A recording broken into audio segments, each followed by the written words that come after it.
মনোবীক্ষণ polyclinic, চিকিৎসার জগতে এক দশক। এখন এখানে সব বিষয়ে ডাক্তারবাবু এক ছাদের তলায়।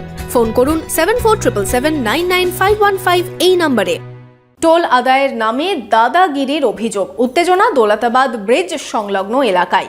গাড়ি চালককে মারধরের অভিযোগ টোল কর্মীদের বিরুদ্ধে। পাল্টা টোল কর্মীদের আটকে বিক্ষোভ এলাকার বাসিন্দাদের। বহরমপুর শহরেই 4 star deluxe premium hotel with luxury and comfort golden retreat. এখানেই জেলার একমাত্র ডিস্কোথেক, আছে রেস্টুরেন্ট, লাউঞ্জ বার, অত্যাধুনিক gym, spa, swimming pool, club মেম্বারশিপের সুযোগ। বহরমপুর শিল্প তালুকে গোল্ডেন রিট্রিট।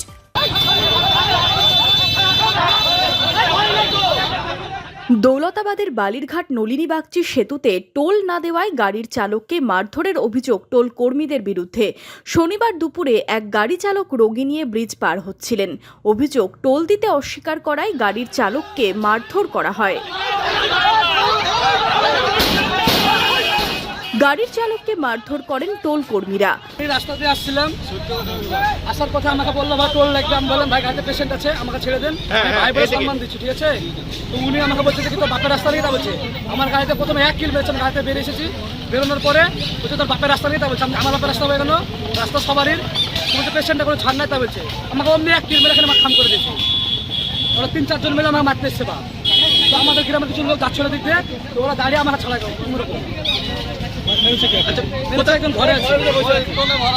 রক্তাক্ত হন গাড়ির চালক ফারুক শেখ। এরপরই এই ঘটনার খবর পেয়ে ঘটনাস্থলে পৌঁছন গাড়ি চালকের পরিবারের সদস্যরা। তারা টোল কর্মীদের আটকে রেখে বিক্ষোভ দেখাতে থাকেন। টোল কর্মীদের সাথে ধস্তাধস্তিও হয় তাদের। যদিও গাড়ি চালককে মারধরের অভিযোগ মানতে নারাজ টোল কর্মীরা। গাড়িটা দাঁড়ায়নি, তারপরে গাড়িটা গিয়ে অনেকটা দূরে গিয়ে দাঁড়িয়েছে। তারপরে এসে উনি গায়ে থেকে আগে থেকে গালিগালাজ করে, তারপরে গায়ে হাত দেয়।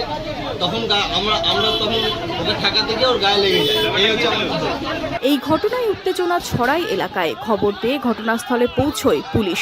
পুলিশ এসে পরিস্থিতি নিয়ন্ত্রণে আনে।